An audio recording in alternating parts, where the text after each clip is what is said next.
Welcome to science academy channel. सबसे पहले आप लोगों को 15 अगस्त में कृष्ण जन्माष्टमी के ढेर सारी शुभकामना ए साइंस एकेडमी की तरफ से और साथ ही साथ मैं कन्हैया सर मेरे तरफ से भी। ठीक है, तो चलिए आज के प्यारे से वीडियो को हम लोग शुरू करते हैं। सबसे पहले ये बात कर ली कि आज हम पढ़ने क्या वाले, तो आज हम पढ़ने वाले हैं न्यू चैप्टर क्लास 10th के मैथ एनसीईआरटी है ना, चैप्टर नंबर 8 पढ़ने वाले यानी कि त्रिकोणमिति पढ़ने वाले, जो आपके पूरे एग्जाम में यानी कि मैथ का जो 100 नंबर का एग्जाम होता है उसमें सबसे अधिक मार्क्स ऑब्टेंड करने वाले जो चैप्टर है आपका 8 त्रिकोणमिति, वही चैप्टर को हम आज शुरू करने वाले। 7 चैप्टर को कवर कर चुके हैं हम लोग है ना, ऑफलाइन के माध्यम से। अभी 8वां चैप्टर चल रहा है, तो 8वीं चैप्टर को आप 8वां चैप्टर का आपको वीडियो मिल रहा है। ये फर्स्ट वीडियो आपका फर्स्ट लेक्चर क्लास है, सारा का आपको लेक्चर यानी कि पूरे चैप्टर को आपको है ना, ये 8वां चैप्टर जो आपका त्रिकोणमिति, इसमें आपको ये फर्स्ट लेक्चर क्लास यानी कि फर्स्ट पार्ट है आपका है ना। इस प्रकार से आपको ऑल पार्ट अपलोड कर दिया जाएगा बारी बाई बारी से है ना। पहले आपको लेक्चर क्लास मिलेगा, फिर आपको एक्सरसाइज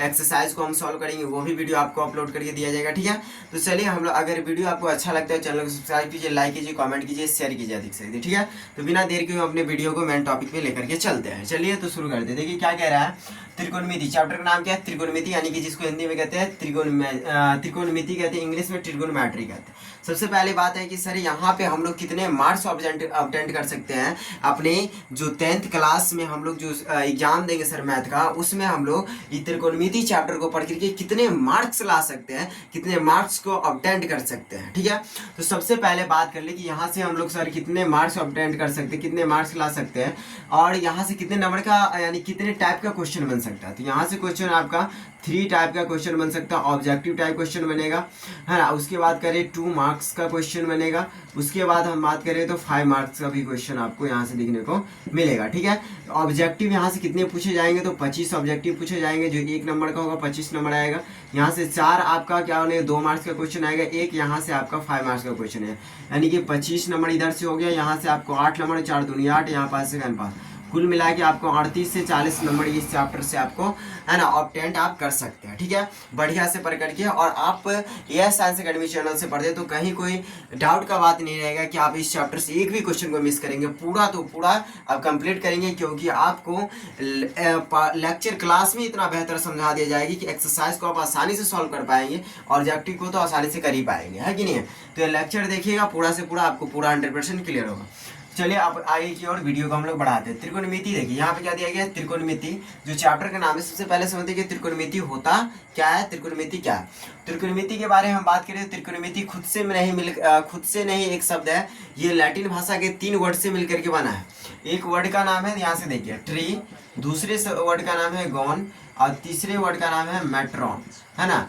ट्री का अर्थ जो होता है हिंदी में होता है, ध्यान से देखिए, ट्री का अर्थ होता है हिंदी में 3, क्या होता है 3, और गौन का अर्थ होता है हिंदी में भुजा, है ना, और मेट्रॉन का अर्थ होता है हिंदी में माप। यानी कि इस चैप्टर में हम लोग पढ़ने वाले 3 भुजाओं का माप पढ़ेंगे। क्या पढ़ेंगे, 3 भुजाओं का माप पढ़ने वाले हैं। आगे देखिए ध्यान से हम लोग क्या बात करेंगे, ध्यान से देखिए क्या पढ़ने वाले हैं हम लोग, 3 भुजाओं का माप पढ़ने वाले हैं। चलिए तो यहाँ पे फिर से हम लोग देख लेते हैं लिखने के माध्यम से, यानी कि त्रिकोणमिति में, किसमें, त्रिकोणमिति में है ना, त्रिकोणमिति में 3 भुजा, यानी कि त्रिकोणमिति में 3 है ना, त्रिकोणमिति में त्रिकोणमिति में त्रिभुज के है ना, त्रिभुज के 3 भुजा एवं 3 कोण से संबंधित प्रश्नों को पढ़ेंगे हम लोग। क्या करेंगे, पढ़ते हैं। यानी कि देखिए ध्यान से, त्रिकोणमिति में हम लोग क्या पढ़ने वाले हैं, तो त्रिकोणमिति में हम लोग क्या पढ़ने वाले हैं, ध्यान से देखिए, यानी कि त्रिकोणमिति में, किसमें, त्रिकोणमिति में त्रिभुज के है ना, कोई त्रिभुज होगा है ना, उसमें 3, यानी कि त्रिकोणमिति में 3 त्रिभुज के 3 भुजा एवं 3 कोण से संबंधित प्रश्न को हम लोग क्या करेंगे, सॉल्व करेंगे, देखेंगे उससे संबंधित प्रश्न को। ठीक है, तो त्रिकोणमिति हम लोग क्या पढ़ने वाले हैं, यानी कि कोई त्रिभुज होगा, त्रिभुज के 3 भुजा होगा, 3 कोण होगा, उस 3 भुजा 3 कोण से संबंधित जो प्रश्न बनेगा उस प्रश्न को इस त्रिकोणमिति हम लोग सॉल्व करेंगे। ठीक है, तो चलिए हम लोग आगे की ओर वीडियो में बढ़ते हैं। ध्यान से देखिए, उससे पहले हम यहाँ पे कुछ चिन्ह आपको दर्शा देते हैं, इसको आपको पहचानना और नाम बताना कमेंट सेक्शन में। देखिए यहाँ पे कुछ इस प्रकार चिन्ह, इसका क्या नाम है ये बताइए, इसका क्या नाम है, फिर ये क्या है, और अगले यहाँ पे हम लोग कुछ यहाँ पे इस प्रकार से दर्शाते हैं। ध्यान से देखिए इसका क्या नाम है, क्योंकि ये चिन्ह सारे आपको काम आएंगे इस चैप्टर में। इसका नाम क्या हो जाएगा, थीटा। क्या नाम होगा इसका, थीटा नाम हो जाएगा। इसका नाम क्या होगा, अल्फा। क्या नाम होगा इसका, अल्फा। क्या बोलेंगे इसको, अल्फा। इसको क्या बोलेंगे, बीटा। क्या बोलेंगे इसको, बीटा बोलेंगे। इसको क्या बोलेंगे, गामा। क्या बोलेंगे, गामा बोलेंगे। यहाँ पे थोड़ा सा बच्चा कंफ्यूजन आता है कैसे, तो ध्यान से देखिए, कुछ इस प्रकार के भी लिख देते हैं, बच्चा बोलते हैं थीटा। नहीं, ये थीटा नहीं होगा, क्योंकि ये देखिए जब कभी भी जब हम क्यू लिखते हैं तो क्या करते हैं, इस क्यू को पेट चीर करके हम बाहर कर देते हैं। पर क्यू को ऐसे ले, अगर हम क्यू को पेट चीर करके बाहर नहीं निकाले, सिर्फ ऐसे करके लिखे, तो इसको हम बोलेंगे थीटा। अगर बाहर निकाले तो थीटा नहीं होगा, वो क्यू हो जाएगा। ठीक है, तो चलिए हम लोग अब आगे की ओर बढ़ते हैं वीडियो में। ध्यान से देखिए, इसको पहले क्लीन कर लेते हैं। चलिए तो अब हम लोग देखते हैं आगे की ओर। ध्यान से देखिए, यहाँ पर कुछ बना रहे हैं। ध्यान से देखिए आप, यहाँ पे एक हो गया, इसका नाम है भुजा। इसका नाम क्या हो जाएगा, भुजा। ये भी हम दिए, ये इसका नाम है भुजा। यहाँ पे इस प्रकार से खींचे, इसका नाम भी क्या हो जाएगा, भुजा। यानी कि यहाँ पे कितने कुल भुजा हो गए, 3 भुजा। ध्यान से देखिए, तो अगर 3 भुजा से जो आकृति बनते हैं, यानी कि 3 भुजा से, किससे, 3 भुजा से बने आकृति को हम लोग क्या बोलते हैं, त्रिभुज बोलते हैं। क्या बोलते हैं उसको हम लोग, त्रिभुज बोलते हैं। 3 भुजा से बने आकृति को क्या बोलते हैं, त्रिभुज बोलते हैं। तो ये हमारा क्या हो गया, त्रिभुज हो गया। ठीक है, त्रिभुज में क्या होता है, तो त्रिभुज में 3 कोण होता है। त्रिभुज में कोणों की संख्या कितने होते हैं, तो त्रिभुज में कोणों की संख्या 3 होते हैं। त्रिभुज में अगर बात करें भुजा की संख्या कितने हैं, तो अभी बताया कि त्रिभुज में भुजा की संख्या कितना है, 3 है। त्रिभुज में शीर्ष की संख्या बोले तो त्रिभुज में शीर्ष की संख्या कितना हो जाएगा, 3 हो जाएगा। ठीक है, यहाँ तक कोई दिक्कत नहीं है। तो चलिए आगे को हम लोग बढ़ते हैं। ध्यान से देखिए, अगर हम यहाँ पे आपको ये कह दें कि बताइए त्रिभुज में, है ना, त्रिभुज को भुजा के आधार पे कितने प्रकार, त्रिभुज जो है भुजा के आधार पे कितने प्रकार के होते हैं, त्रिभुज कोण के आधार पे कितने प्रकार के होते हैं। तो कहेंगे सर, चलिए अब हम बताने का प्रयास करते हैं।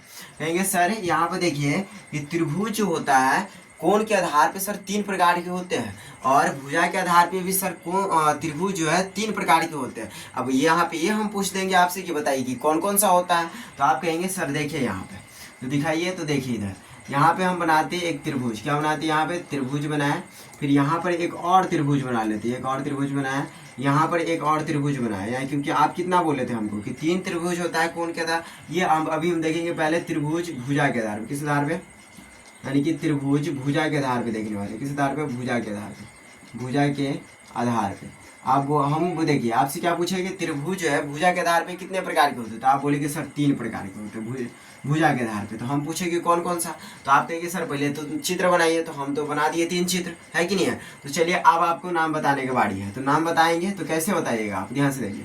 तो भुजा सर ये वाला है, यहाँ पे नाम दे दीजिए सर, इसका ए हो गया, ये बी हो गया, ये सी हो गया, ये ए हुआ, ये फिर ये बी हो गया, ये सी हुआ, इसका नाम पी दे दिए, क्यू दे दिए, इसका आर दे दिए। तीनों त्रिभुज अलग अलग है।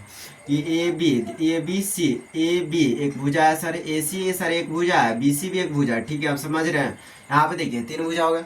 अब यहाँ पे कहते ए बी सर हो गया, यहाँ पे देखिए ए बी भुजा 2 सेंटीमीटर कह दिया हम, यहाँ पे 20, यहाँ पे 2 सीधा कह दिया, अभी 2 सेंटीमीटर क्या, सीधे 2 कही, 2 हो गया सर, ये भी 2 हो गया, ये भी 2 हो गया। ठीक है सर, यहाँ पे देखिए ध्यान से, ये सर ये यानी कि त्रिभुज है। इस त्रिभुज में देखिए ध्यान से एक बात, कि भुजा के आधार पे नाम रखने वाले एक भुजा पर ध्यान दीजिए सर, थोड़ा सा तो दिए ध्यान। तो इसमें दिख रहा है हमको कि भुजा के आधार पे हम इसका बात करें, तो इसमें जो भुजा है, तीनों भुजा एक ही रंग है।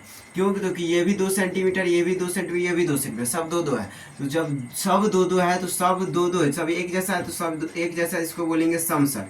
क्या बोलेंगे, सम। और एक जैसा क्या है, एक जैसा सर भुजा, तो भुजा को सर हम बोलते हैं बाहु। क्या बोलते हैं, बाहु।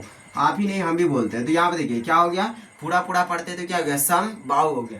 और ये 3 भुजा से आकृति बना तो क्या बोलेंगे, त्रिभुज बोलेंगे, यानी कि समबाहु त्रिभुज सर बन गया है। ये इसका नाम क्या देंगे, समबाहु त्रिभुज। तो समबाहु त्रिभुज किसको कहेंगे, जिसका तीनों भुजा बराबर, उसको क्या बोलेंगे हम लोग, समबाहु त्रिभुज बोलेंगे। यहाँ पे देखिए सर दूसरे में बात करते हैं, तो ये हो गया 2 सेंटीमीटर सर, ये भी 2 सेंटीमीटर, इसको 3 सेंटीमीटर हम कर दिए।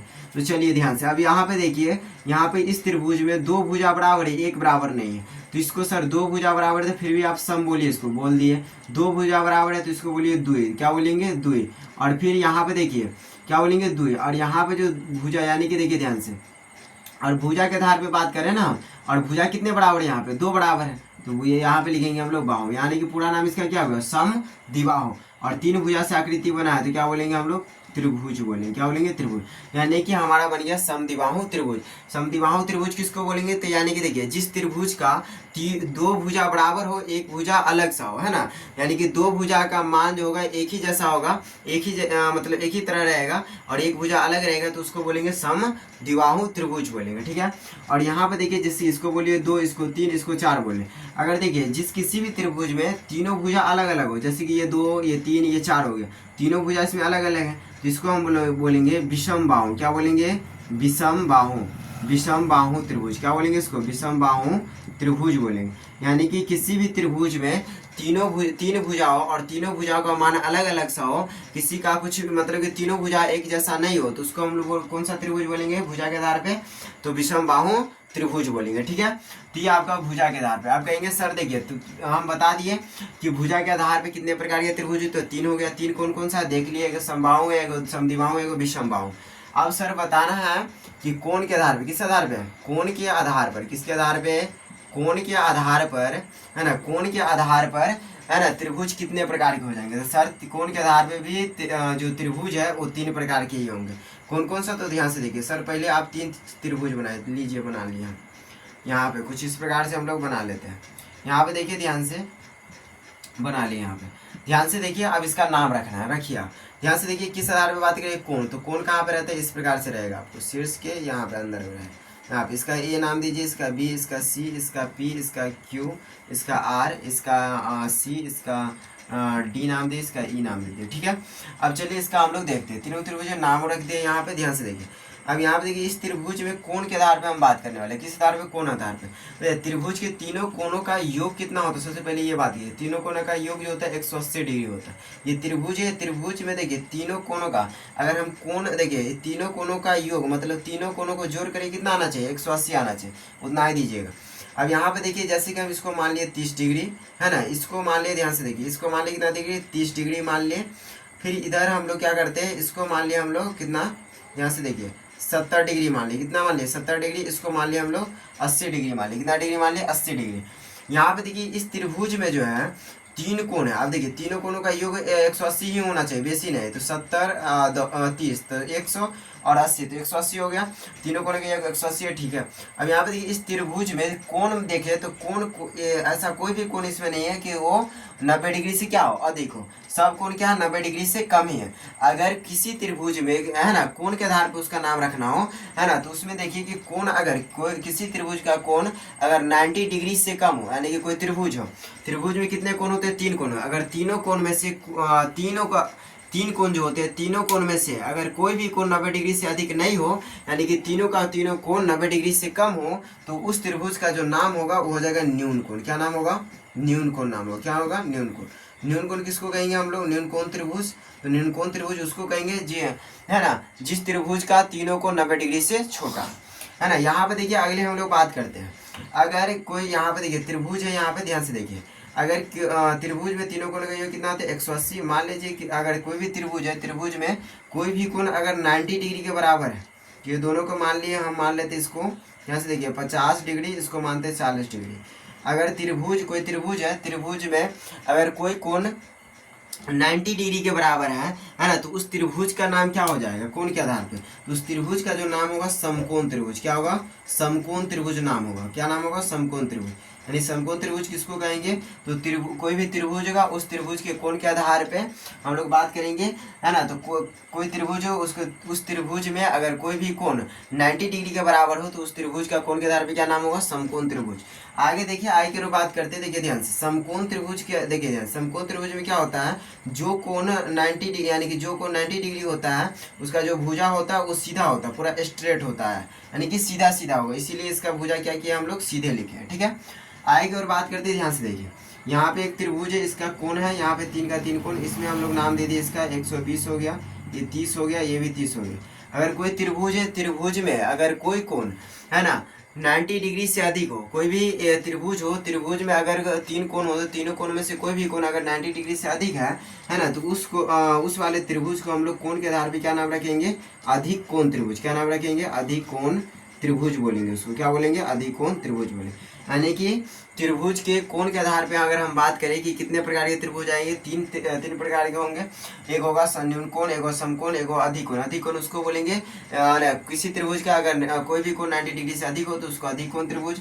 अगर कोई भी कोण त्रिभुज में 90 डिग्री हो उसको हम समकोण त्रिभुज। अगर कोई भी कोण त्रिभुज में अगर 90 डिग्री से कम हो, तीनों का तीनों कम हो, उसको न्यूनकोण त्रिभुज बोलेंगे। ठीक है, तो ये आपका हम लोग यहाँ तक हम बात किए, हाँ ना। इसके आगे हम लोग देखेंगे नेक्स्ट क्लास में विशेष इस चैप्टर में हम लोग पढ़ने क्या वाले हैं, समकोण त्रिभुज के बारे में। किसके बारे में, समकोण त्रिभुज के बारे में। तो नेक्स्ट क्लास में हम लोग समकोण त्रिभुज से और अपने त्रिकोणमिति चैप्टर को आगे की ओर बढ़ाएंगे। तो हम लोग मिलते हैं नेक्स्ट पार्ट में, यानी कि पार्ट 2 में। ये आपका पार्ट 1 था। ठीक है, तो अगर वीडियो अच्छा लगता है चैनल को सब्सक्राइब कीजिए, लाइक कीजिए, कमेंट कीजिए, शेयर कीजिए, अधिक से अधिक सपोर्ट कीजिए। वीडियो देखने के लिए धन्यवाद।